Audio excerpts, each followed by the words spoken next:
Welcome back, Patriots. Let's go ahead and get started on the third lesson of Unit 5. We're covering our next two triangle congruence shortcuts. Now, I realize that we covered a lot of this back before Thanksgiving, and if you're like most of my students, you're probably not going to watch this until the Monday or Tuesday after Thanksgiving break, so it's been probably a week and a half since you looked at any of this triangle stuff. So I'm going to go back and review a tiny bit of it to try and refresh your memory.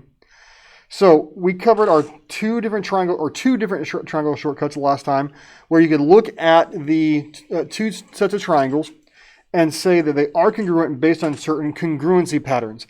Now this first one, I can see that I've got these two sides here that I'm marking in purple are congruent. These two here are marked as congruent in orange as well. And then also the greens with the three marks, those are congruent. Since I have three sets of congruent sides, I know that these two triangles are congruent by the side shortcut. Also, we talked about situations like this down below, where I have two sets of sides that are congruent. Here are my 1 marks and my 2 marks. And then also this set of angles. Now it's important that the angle that's marked is touching the two sides. It's going to be touching both of them. It's going to be the included angle. And that one, we can say that they are congruent by side. Now, there are two more triangle congruency shortcuts, and those are the two that we're going to be covering today. They are ASA and AAS. So let's go ahead and get the blanks filled in, and then we'll go over what it all actually means. So, if two angles and the included side of one triangle are congruent to two angles in the included side of another triangle, then the angles are congruent. So what that means for two sides and two angles and an included side. Let's take this triangle here and this triangle here. We're going to mark this acute angle as congruent and this acute angle as congruent. Now, the included side is going to be the side that touches both of those angles, the one that is between them. And that's going to end up being this top one and this top one. If I see that pattern, then I can say that they are congruent by angle, side, angle. Now, another situation that can arise is the angle, angle, side. And that one is where if two angles and a non-included side of one triangle are congruent to the others, then the triangles are congruent. So take that exact same situation above. Let's go with this. And yes, I know those don't actually match, but we're going to take these two angles and these two angles.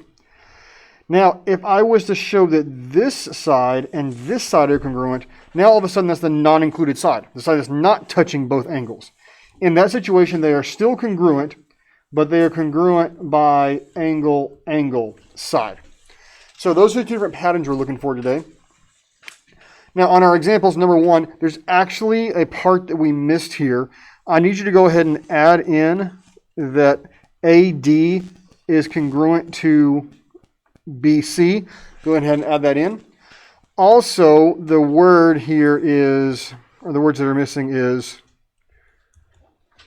show that triangle ABD is congruent to triangle CDB.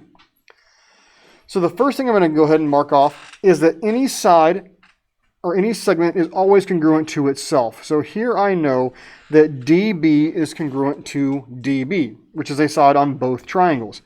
Now, I'm going to first off look at I'm going to redraw this. I'm going to redraw AB, DC, and then also I'm going to redraw DB. I'm just not going to put in these two sides I've marked. The reason I'm doing that is because you can see that without the two vertical lines drawn, this is just like we covered a few units ago. This is a transversal. Now, in a transversal, when two lines are parallel, I know that alternate interior angles are congruent. So here, angle B is congruent to angle D. Now, when I transfer that back in, I know that ABD, this angle, is congruent to CDB, this angle here. Now I could do the exact same thing with my vertical sides that are parallel. And now again I've got A, D, B, C. And I can now see that here angle ADB is congruent to angle DBC. So these two angles are congruent. And now looking at this, I can see that on the top triangle, I've got two angles and an included side. This is angle, angle, side. On the bottom triangle, I've got two angles and the included side. That's also an angle. Oop, I did that wrong. It's two angles and the included side. Two angles and the included side. So I've got the same ASA pattern on both. That means that triangle ABD is congruent to triangle CDB by angle, side, angle. Now, a lot of this is all going to be basically you guys remembering some of the different properties we've had throughout the year. So, for example, let's go to number 2, and let's go ahead and fill in what we know. It tells me that segment BC is congruent to, parallel to EF, which is already marked with my parallel symbols there. It also tells me that AB is congruent to DE. Well, AB is congruent to DE. So that is just from A to B to D to E. And angle C is congruent to angle F. So angle C is congruent to angle F. Okay. So now we're going to see if there's any other information we know. Well, since CB is parallel to EF, if I was to get rid of this line right here and this line right here, just pretend that they weren't there. Now I've got a situation very similar to the stuff that I had over here on the left. And I can see that corresponding angles, in particularly ABC and BEF, those are congruent as well.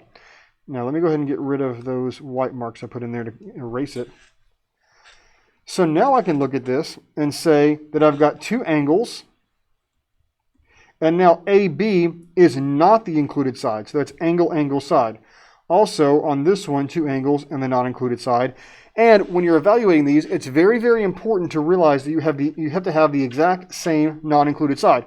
Here's what I mean by that. Here, my blue mark is touching my purple angle. Also on the bottom one, the blue mark is touching the purple angle. Had the blue mark been over here and touching the orange angle, that would not count because that would be a different angle, angle, side pattern. Well, but since I have the same pattern, I do know that triangle ABC is congruent to triangle DEF by angle, angle, side. All right, let's go through our last two examples here, trying to keep this pretty short today.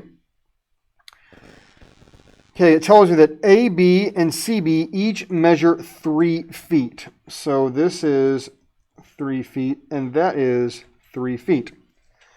Now it says, suppose that D is the midpoint of AC. Well, if D is the midpoint of AC, then that means that AD is congruent to DC. Now the real question is, do I have enough evidence to show that these two triangles are congruent? Well, the first thing I'm noticing here is that BD is the side on both triangles, so BD has to be congruent to itself.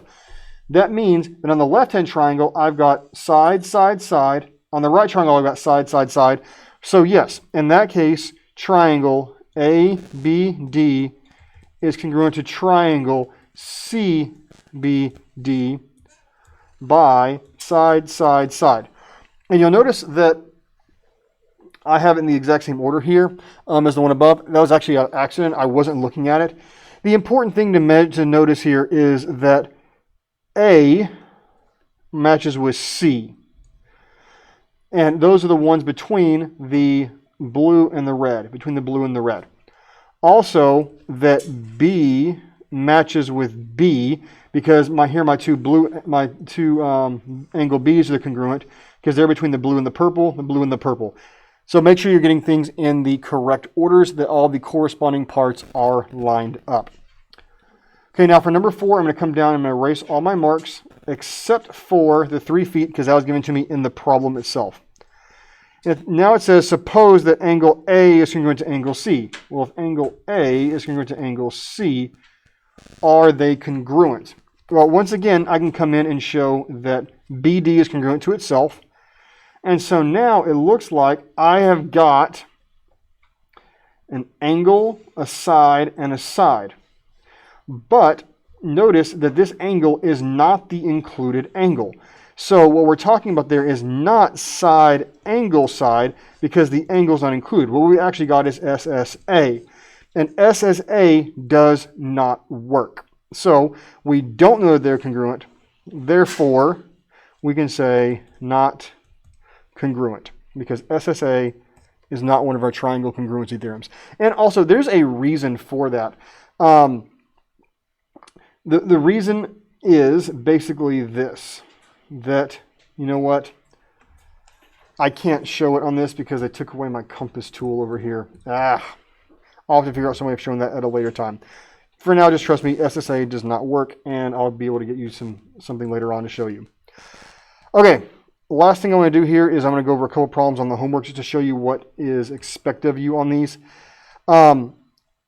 Basically, state the two triangles are congruent, and if so, how? Well, what you're going to do is you're going to go through each problem and just look and see, do you have one of the congruency shortcuts?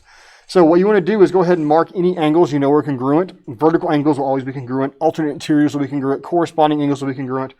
Also, you want to mark any sides that are congruent to themselves. So like this one. Then, what I really suggest doing is, like I did in the problems, inside of each triangle, write the pattern that you have. Here I've got an angle, or two angles, and the included side. So this is angle, side, angle. On this one, I've got also two angles and the included side.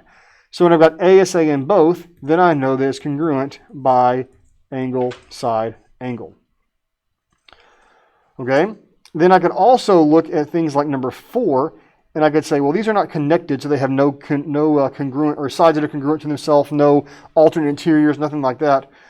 But I also noticed that I only have two sides that are marked. I don't know that this side is congruent to that side. I don't know that any of these angles are congruent. All I have on this is a side and a side, and on this one is a side and a side. Therefore, I don't know that they're congruent, so here I would write not congruent.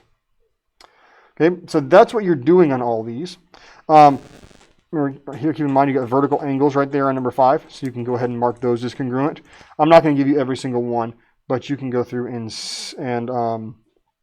do that on your own. And then this one is the back page is going to be very, very similar. All we're doing is state whether or not you know that it works. Here we got angle, side, angle. Well, I can mark that CD is congruent to itself, but I would have to then know that angle QCD is congruent to DCB for angle, side, angle to work. So it does not work. So it says state what additional information is required. Well, in order to make ASA, I need this last angle, and it's got to make S to be the included angle. So I need to know that angle QCD is congruent to angle ECD. So again, what information would you need to add in? But that's all we got for you today. Get this assignment done and get it uploaded. And always feel free to reach out if you got any questions.